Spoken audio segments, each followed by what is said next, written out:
Saudações, estimado amigo. Está a começar agora o nosso espaço singular da Rádio Dia em comentário político com o Dr. Armando Vicente. Como vai, Dr. Armando? Bom dia, vou bem, Rivaldo, bom dia, Claudino, bom dia, Paula, bom dia a todos os ouvintes.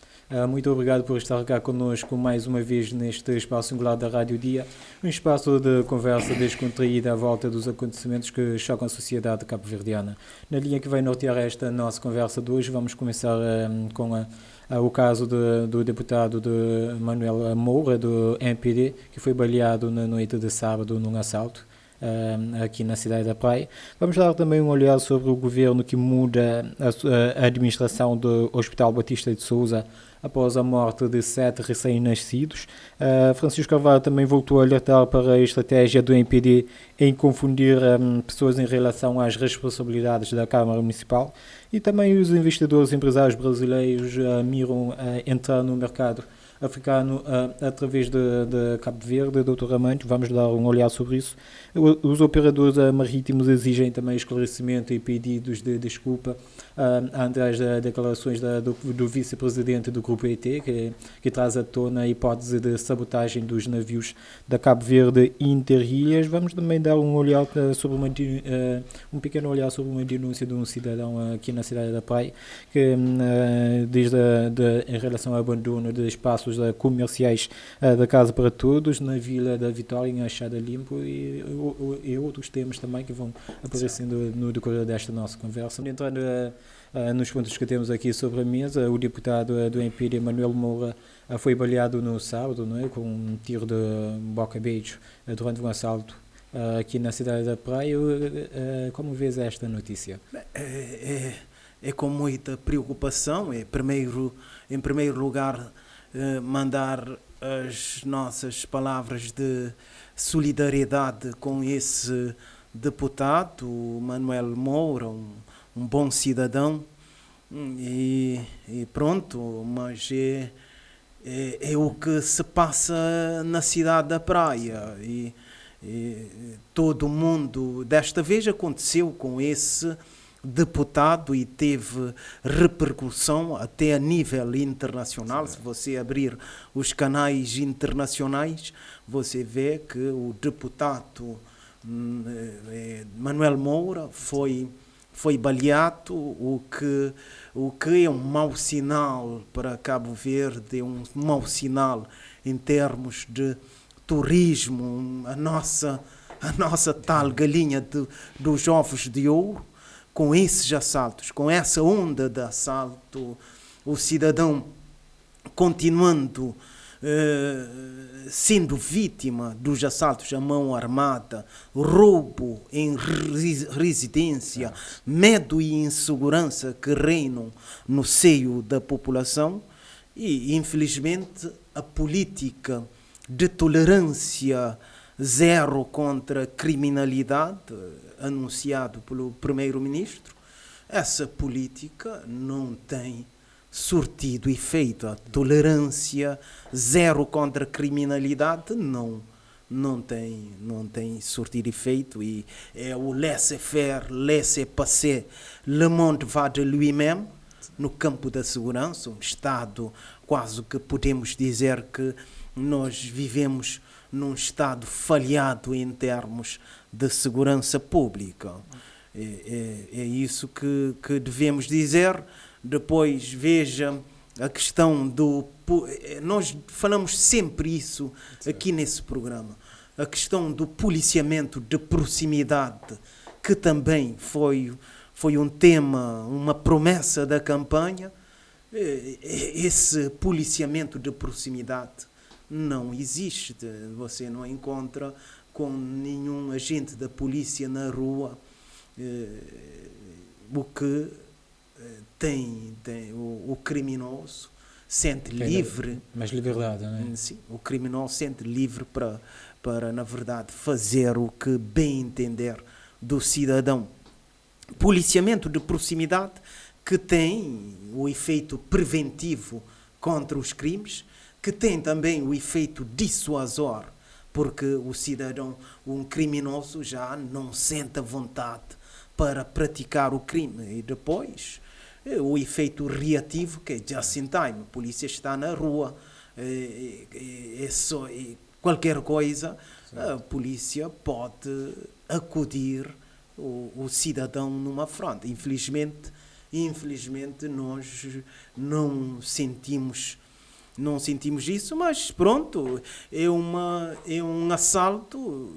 Nós temos que estar solidário com o Manuel Moura, mas por outro lado é quase que colocar o dedo na ferida. Exato. Porque assim os governantes, eles mesmos no Parlamento, muitos deputados do MPD no Parlamento vêm defendendo que a situação da insegurança não é aquela situação que é retratada pela oposição, o que o próprio povo sente. Agora, pensamos que haverá mudança de comportamento dentro do Parlamento no sentido de pressionar o governo a dar atenção a essa questão da insegurança pública, porque os próprios deputados do MPD vêm defendendo o governo, unhas e dentes, de que o país está normal, está bom, que a situação da segurança é boa em Cabo Verde. Todos nós sabemos que o cidadão dentro da própria casa é assaltado, é vitimado à frente dos filhos. É uma situação lamentável e esperemos que com esse caso que o governo dê um volte-face e que passe a entender a insegurança pública dessa forma e combatendo a insegurança pública, não só com o policiamento de proximidade, mas também com outras ações complementares. Entretanto, nesta questão, e mesmo o líder da bancada do MPD, Paulo Veiga, disse que este caso, não descarta este caso como um dos vários casos sintomáticos da insegurança no país. O que tens a dizer sobre isso? Ele diz que é um caso isolado. Exato. Que não retrata a criminalidade aqui no país. Se ele entender assim, um dia qualquer, ou ele ou um familiar dele será vítima e ele passa a entender a insegurança pública dessa forma. Porque já aconteceu com esse deputado.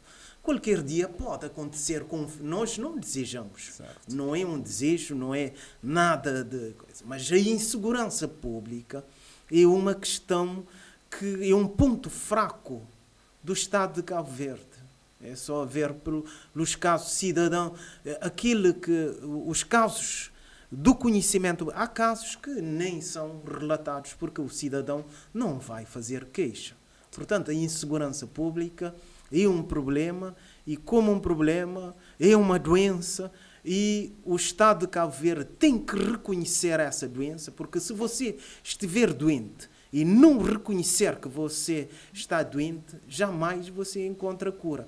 Mas é considerar que o Estado de Cabo Verde está doente em termos de segurança pública e então procurar o médico, ir atrás do remédio para essa doença que é a insegurança pública. Mas se esse deputado entende que é um caso isolado, um dia pode acontecer com um familiar dele ou com ele mesmo, ele passa a entender a insegurança pública como um grande problema do Estado de Cabo Verde. Entretanto, para si, Dr. Armando, qual é o remédio, não é, entre aspas, para esta cura que é a insegurança pública? Há remédio, há remédio que são de imediato, remédio que é de imediato e há remédio a longo prazo, estrutural. De imediato é o Estado ter mão dura, a tal política de tolerância zero contra a criminalidade. Esse é o remédio imediato, ter polícias na rua, agravar as penas contra os criminosos. Esse é o remédio imediato, entre outros remédios de curto prazo. Depois, agora, temos que ir à causa estrutural, porque o desemprego, a miséria, São causas estruturais que, no fundo, contribuem para a insegurança pública, o desemprego, a pobreza.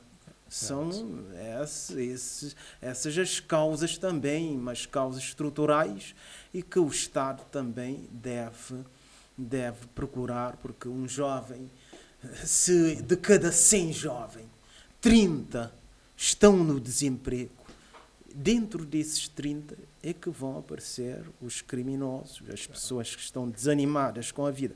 Portanto, é o Estado ter uma política de curto prazo, com polícia mais atuante, policiamento de proximidade, ter, entre outras ações, videovigilância, entre quem é técnico, quem é especialista na área de segurança, sabe quais as medidas de curto prazo. Mas para nós, os cidadãos, sabemos que, na verdade, a insegurança pública e ter polícia, combater a insegurança pública no remédio de curto prazo, é ter polícia na rua a fazer vigilância, a andar e a controlar a ordem pública.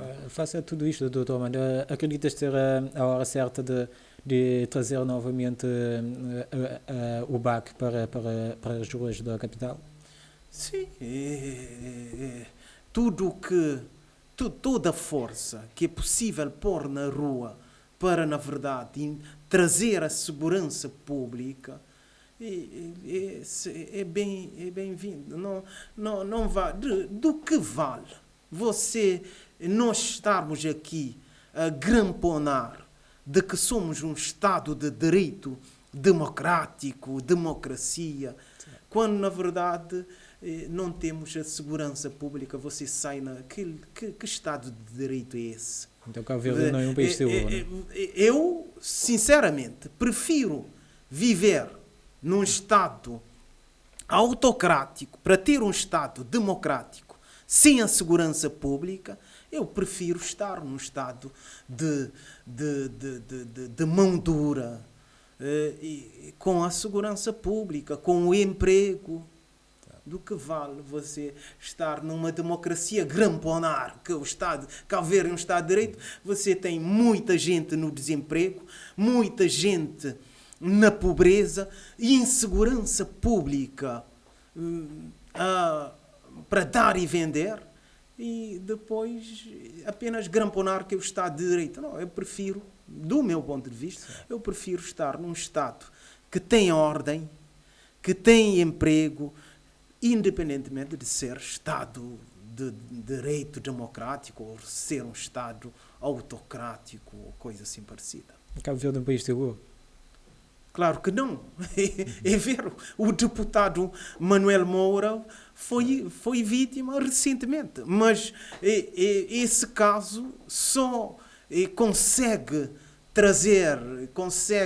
apimentar essa situação porque é um deputado, mas são vários cidadãos, são milhares de cidadãos que são vítimas da insegurança pública, do caso Bode, dos assaltos, assalto à mão armada na rua, assalto nas residências. Portanto, Cabo Verde não é. Quem diz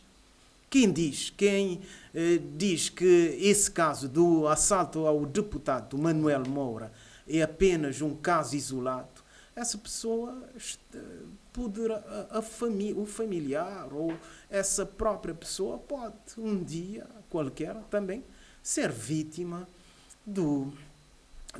dessa onda de insegurança, porque essa pessoa está no Parlamento, está num órgão de soberania, tem o dever de, na verdade, mudar alguma coisa. Se ela não muda, um dia essa própria pessoa pode ser vítima da insegurança pública, que é a graça que está a todo lado nesse país. Entretanto, Dr. Armando, passando para o próximo ponto desta nossa conversa, o Governo substituiu a administração do do Hospital Batista de Sousa em São Vicente após a morte de 7 recém-nascidos. Como vês esta decisão do Governo? É uma decisão ajustada, era o que todo mundo estava à espera. Até a Ministra da Saúde, com morte de sete crianças, até a Ministra da Saúde, Filomena Gonçalves, devia pôr o seu cargo à disposição, mas o mínimo que se esperava é que o governo tomasse medida com as chefias desse hospital. Pronto, já mudou o Conselho de Administração. Esperemos que esse Conselho de Administração também mude as chefias que são dependentes, que tutelam, que gerem os departamentos dentro desse hospital. Até porque, segundo o despacho do Governo, esta decisão saiu para melhorar as condições de funcionamento do hospital. Sim, é o que se espera, mas só a mudança do Conselho por si só não traz alteração. Nós sabemos que o nosso sistema de saúde não é de boa saúde. Vários problemas estão no nosso sistema de saúde. Portanto, mas é uma medida que se esperava, a mudança do Conselho de Administração do Hospital Batista de Sousa em São Vicente. O certo é que o sistema de saúde, se formos analisar o sistema de saúde na vertente económica, veja a taxa moderadora que é paga nos hospitais em Cabo Verde, 300 escudos ou coisa assim parecida. É um valor alto para o rendimento de Cabo Verde. Se você for ainda dentro da questão económica, a análise que se faz, dinheirão para fazer análise em Cabo Verde, 20 mil escudos para fazer análise em Cabo Verde, o que na verdade não é compatível com o poder de compra do cidadão cabo-verdiano. Se você, ainda dentro da vertente económica, se você for ver o Estado, a fatia do bolo que o Estado, dentro do orçamento geral do Estado, se você for ver, o orçamento da saúde não passa dos 10%. Na Alemanha é de 20%. O orçamento de saúde é de 20%. Aqui nem 10%. Às vezes o orçamento do Estado nem 10%. No setor que é prioritário, eu diria assim, não é? É o setor, claro, é o setor que é prioritário. Saúde é uma questão prioritária. Por isso que o governo alemão, por exemplo, dentro do orçamento do Estado alemão, 20% vai para a saúde. Em Cabo Verde nem chega a 10% o orçamento da saúde. Pelos orçamentos que eu tenho consultado, ultimamente não tenho consultado os orçamentos, mas sei que segue o mesmo padrão o orçamento do Estado não ultrapassar os 10% do valor total do orçamento.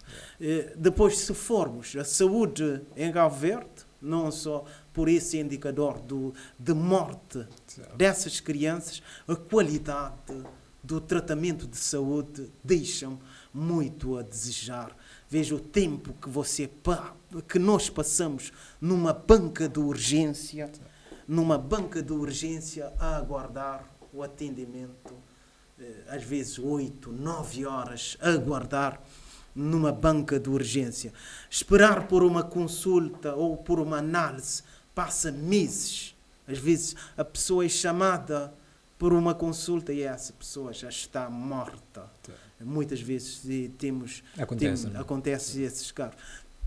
Ainda dentro da questão da saúde, o INPS, o amparo que as pessoas têm do INPS. O INPS, sabemos ultimamente que é caixa, como disse o deputado aqui da UCIT, de que o INPS é caixa 2 do governo, do Estado.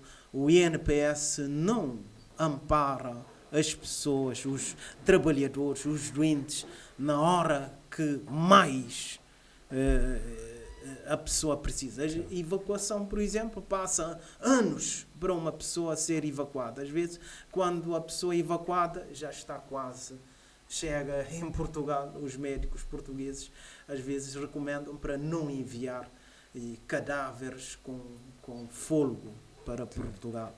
Portanto, o sistema de saúde em Cabo Verde, para além ainda, se eu continuar a falar do sistema de saúde, o conflito de interesse entre o sistema público e o sistema privado. Muitas vezes o sistema público de saúde é usado pelo sistema privado para fazer lucro sobre a desgraça do cidadão.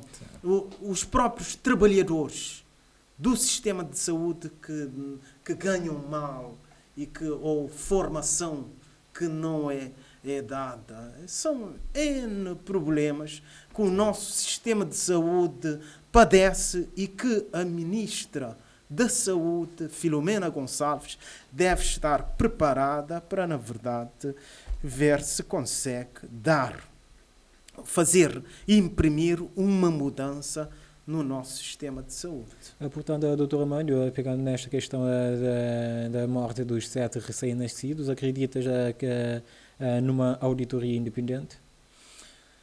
Bem, a auditoria já foi aberta e é uma auditoria interna, certo, dentro do Ministério da Saúde. Mas nós entendemos que, para além dessa auditoria interna, o Ministério Público devia abrir uma sindicância, um inquérito mais do âmbito criminal para verificar se há crimes nessa questão. Porque a medicina, infelizmente, a medicina praticada em Cabo Verde, muitas vezes as pessoas perdem as suas vidas na sequência de uma negligência médica ou negligência hospitalar e ninguém é responsabilizado. E isso não pode continuar assim. Então, do nosso ponto de vista, abrir uma sindicância, um inquérito interno é o caminho, mas o outro caminho mais independente é o Ministério Público, o Procurador-Geral da República, mandar abrir um inquérito para, na verdade, apurar se há crime, se há algo que denota crime, certo, por dolo ou mesmo por negligência, para, na verdade, responsabilizar as pessoas por essas mortes. Exato. Dr. Armando, passando para um próximo ponto desta nossa conversa, como vês os ataques que a Câmara Municipal da Praia vem sofrendo pela parte da oposição, mas também dos seus próprios vereadores? Bem, veja, eu, na verdade, nessa questão, eu fui ver a lei. A lei, quando Francisco Carvalho diz que alerta para a estratégia do MPD de confundir pessoas em relação às responsabilidades da Câmara Municipal da Praia, ele no fundo, responde a um programa da RTP cujo título é Tem a Palavra, que foi para o ar no ato da comemoração do Dia do Município. Eu, sinceramente, estou confuso. Eu não sei se nesse caso Francisco Carvalho tem razão, porque os estatutos do município, a lei número 134/4 Romano /95 de 3 de julho, fui consultar esse estatuto. No artigo 29, saneamento básico, diz assim: no domínio do saneamento básico e salubridade é, nomeadamente, atribuição do município o que respeite a linha A, estabelecimento e gestão do sistema municipal de abastecimento de água nos termos da lei. Então, a questão da água é uma atribuição do município.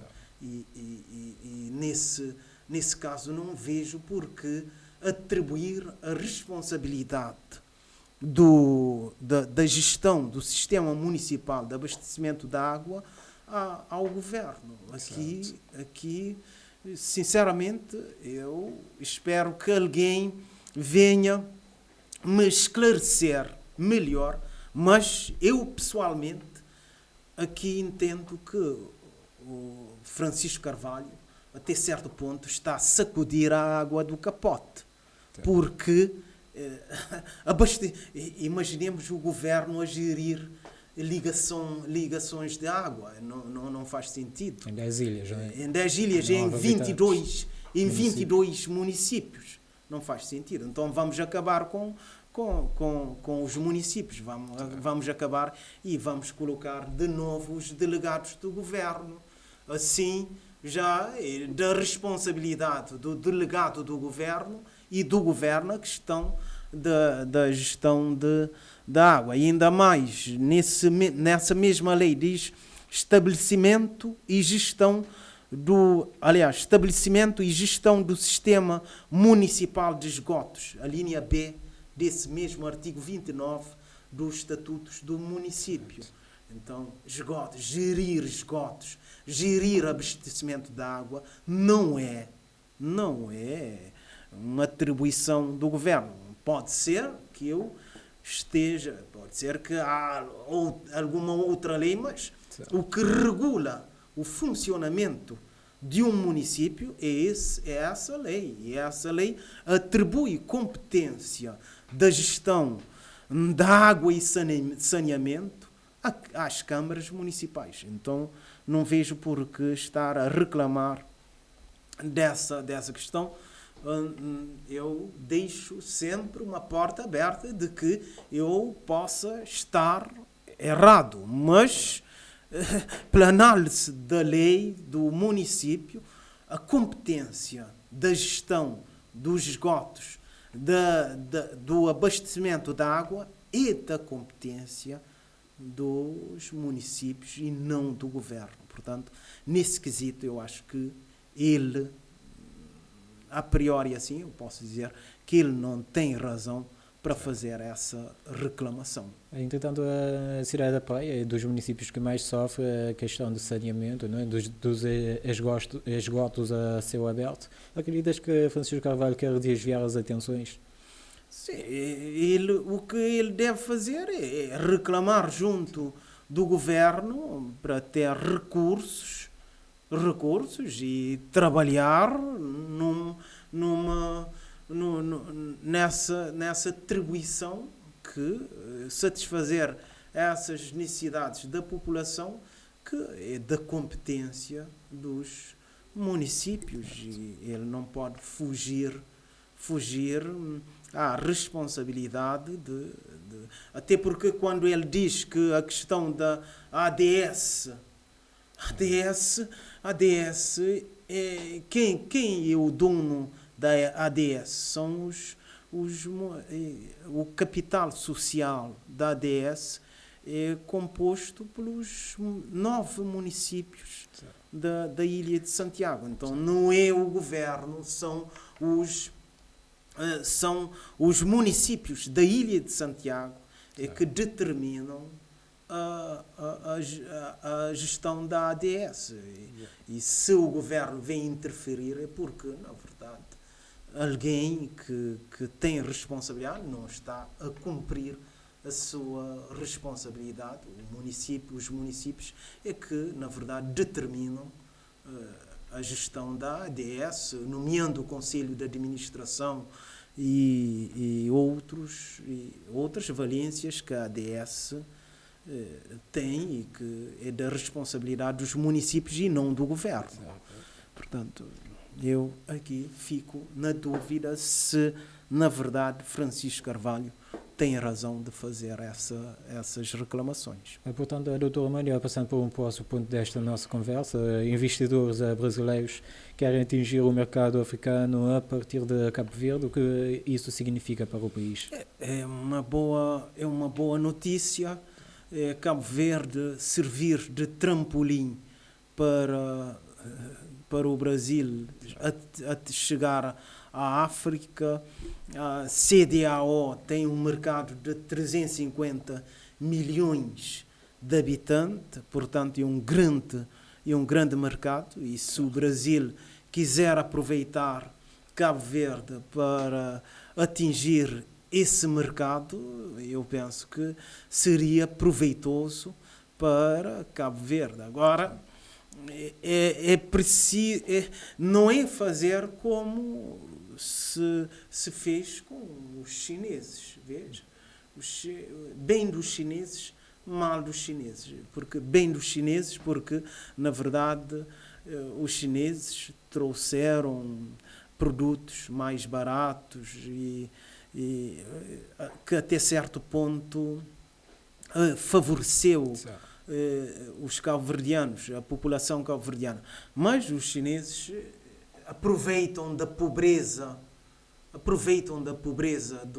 dos cabo-verdianos e pagam um salário de miséria aos cabo-verdianos. 14 mil escudos para trabalhar quase 10 horas de trabalho e com exigência extrema.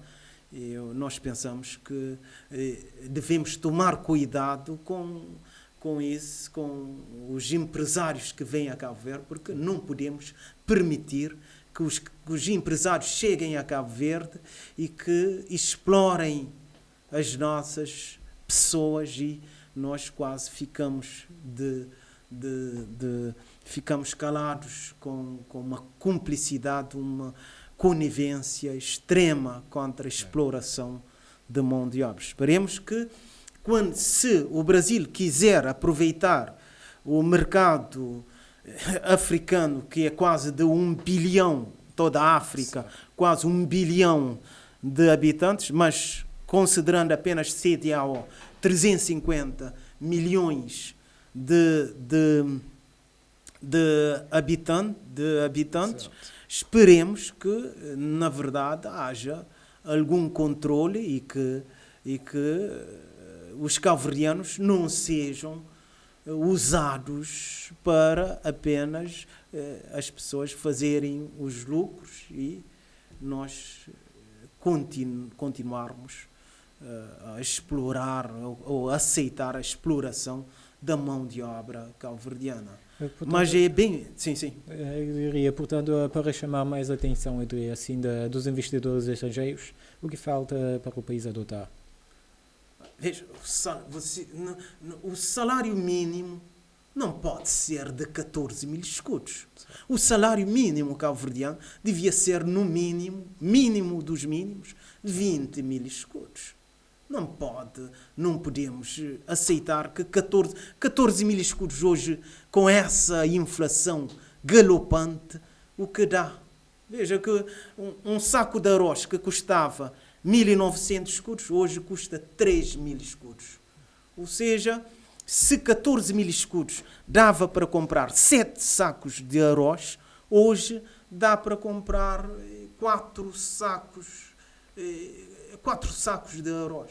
Portanto, nós não podemos permitir, não podemos estar conivente com esse salário de miséria, salário mínimo de miséria que é pago em Cabo Verde. Nós temos que exigir que quem vem a Cabo Verde quiser investir, que o salário que essa pessoa pague não seja menos que 20 mil escudos mensalmente. Portanto,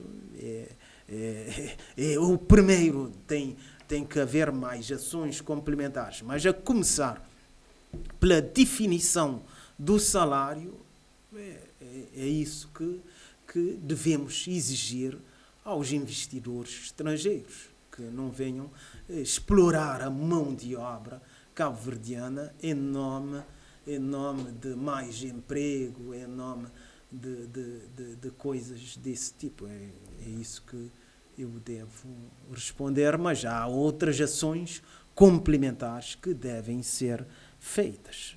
Entretanto, Dr. Armando, passando por um outro ponto desta nossa conversa, as declarações do vice-presidente do grupo ET, não é, que detém a Cabo Verde Interilhas, têm gerado muitas controvérsias, não é? O vice-presidente tinha dito na semana passada que apontar para hipóteses de sabotagem dos navios da Cabo Verde Interilhas e os operadores marítimos, assim posso dizer, em uma conferência de imprensa pediram que o vice-presidente esclareça essas suposições e venha a público pedir desculpas. O que tem a dizer sobre isso?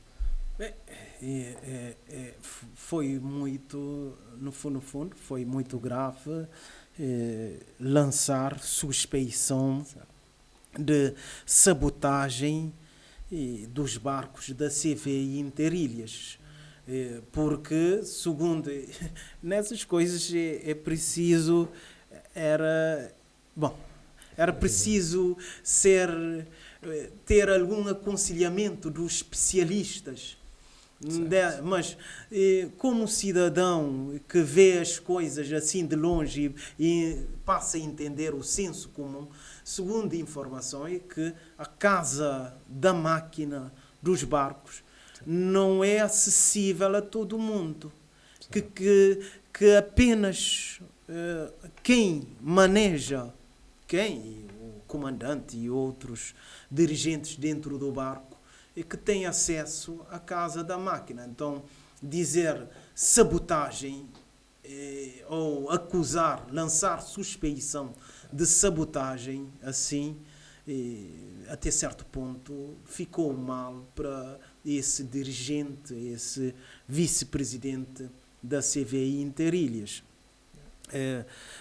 E o que o sindicato dos trabalhadores dos marítimos e os próprios marítimos exigem é que, na verdade, haja esclarecimento dessa situação, porque, segundo eles, os profissionais do mar de Cabo Verde são pessoas idóneas, são pessoas cuja ética e o profissionalismo não podem ser questionadas e porque, segundo eles, os profissionais, os marítimos do mar, são requisitados tanto a nível interno como a nível externo. Os barcos estrangeiros vêm recrutar profissionais do mar em Cabo Verde e que sentiram ofendidos na sua honra profissional. Até porque irá fragilizar a classe, não é? Sim, e sentiram, sim,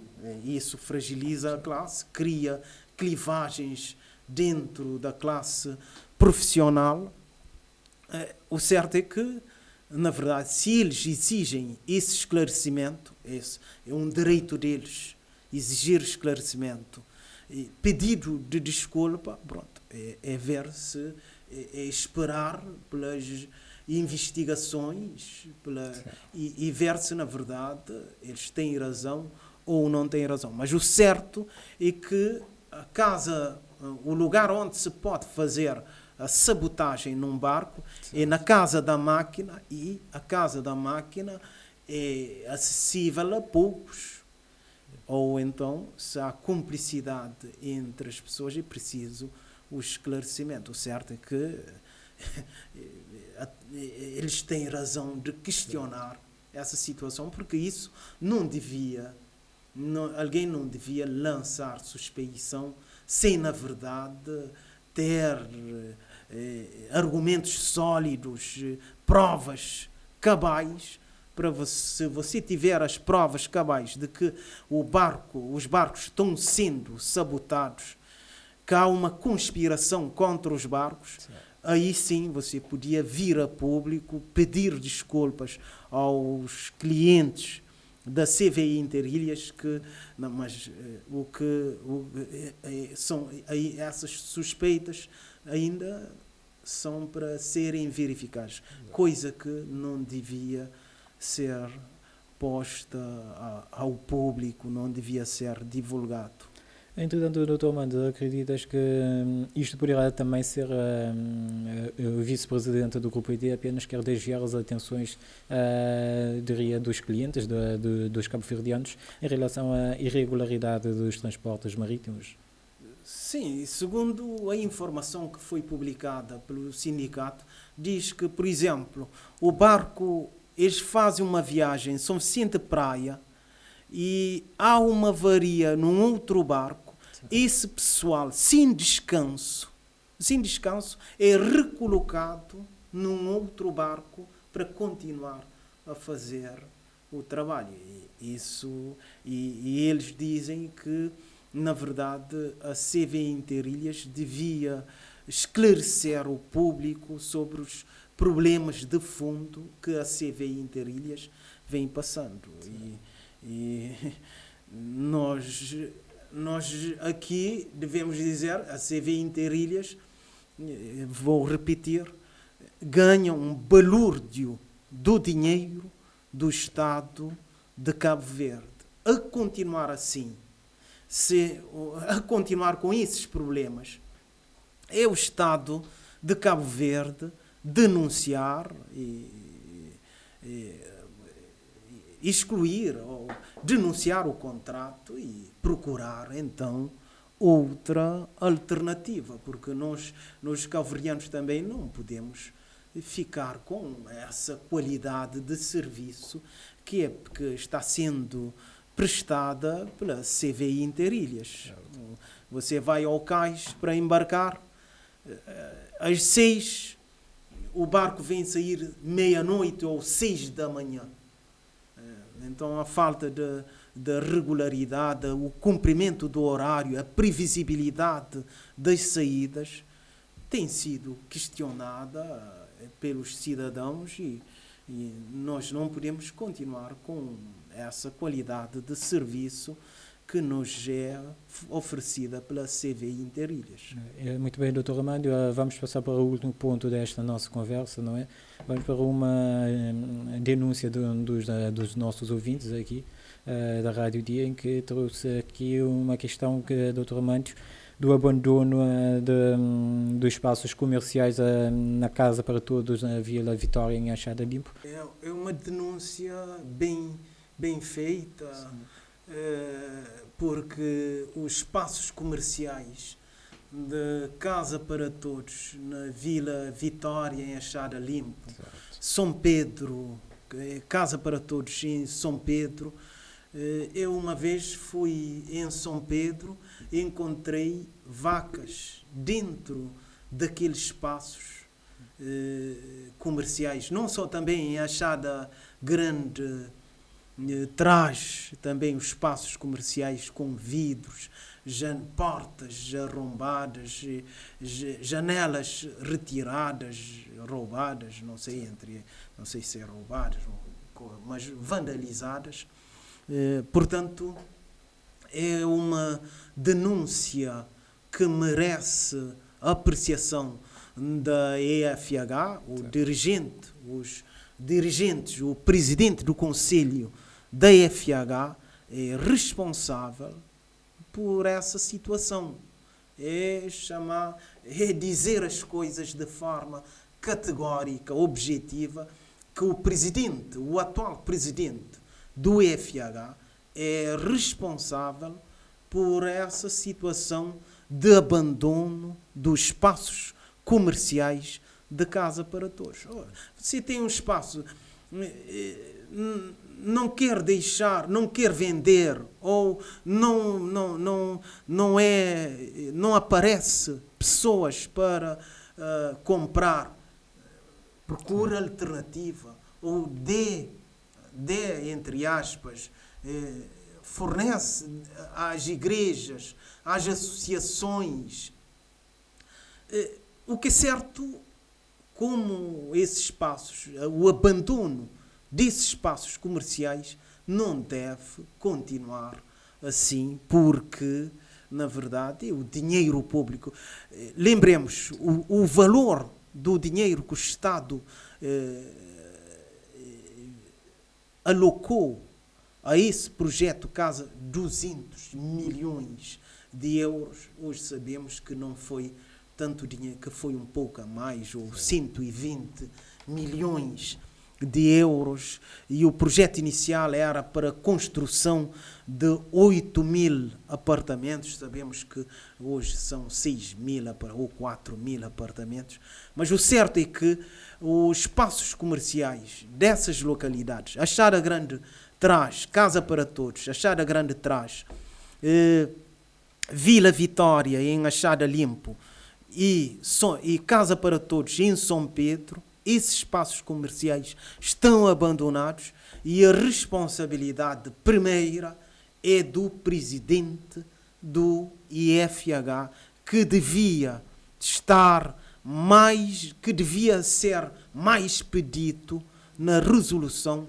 desse problema dos espaços comerciais, que não poderão, não deverão ficar abandonados como estão, porque é o dinheiro de todo cidadão, é do dinheiro do cidadão cabo-verdiano que está alocado a esse projeto e que não deve ser abandonado, não deve ser relegado a segundo plano. Esperemos que com essa denúncia o IFH, o presidente do IFH, tome medidas no sentido de arrendar a um preço acessível às pessoas, ou procurar, de qualquer maneira, alternativa para esses espaços comerciais que estão abandonados. E quais seriam as alternativas? As alternativas possíveis era, por exemplo, procurar a associação dos moradores de cada localidade e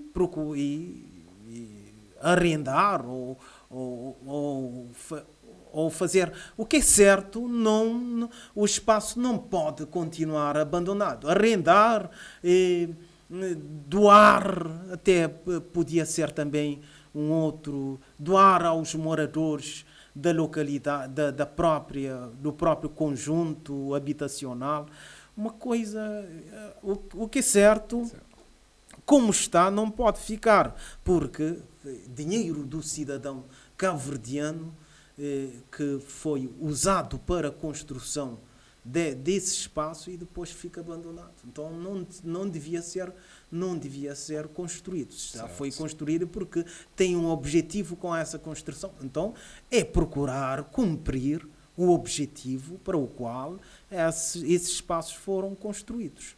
Muito bem, Dr. Armando, quando a conversa é boa, o tempo fica muito pouco, não é? Vamos a ficar por aqui nesta nossa conversa, em que abordamos algumas questões pertinentes, começando pela questão do assalto que aconteceu com o deputado do MPD Manuel Moura, não é? Que foi baleado na noite de sábado. Vimos também a Francisco Carvalho com uma declaração a dizer que o governo está a desviar as responsabilidades para a Câmara Municipal, o intuito de confundir o cidadão cabo-verdiano. Vimos também operadores económicos marítimos de São Vicente tentar pedir um pedido de desculpas ao vice-presidente do Grupo ET sobre as declarações de suposições de sabotagem dos navios da Cabo Verde entre ilhas. Vimos também esta questão da denúncia de abandono de espaços comerciais feito por um cidadão preense e demais temas pertinentes, doutor. Certo, foram temas importantes. Eu só tenho a agradecê-lo. Você, Rivaldo, muito obrigado. Claudinho também, muito obrigado. Paulo, muito obrigado. E obrigado, sobretudo, a todos os ouvintes dessa rádio. Muito obrigado, caro amigo ouvinte, por estar cá connosco neste espaço singular da Rádio Dia. Um espaço de conversa descontraída à volta dos acontecimentos que chocam a sociedade cabo-verdiana. Voltaremos a estar aqui novamente na quarta-feira para debruçarmos sobre outras questões da atualidade, questões pertinentes e de interesse público. Até lá, fique bem.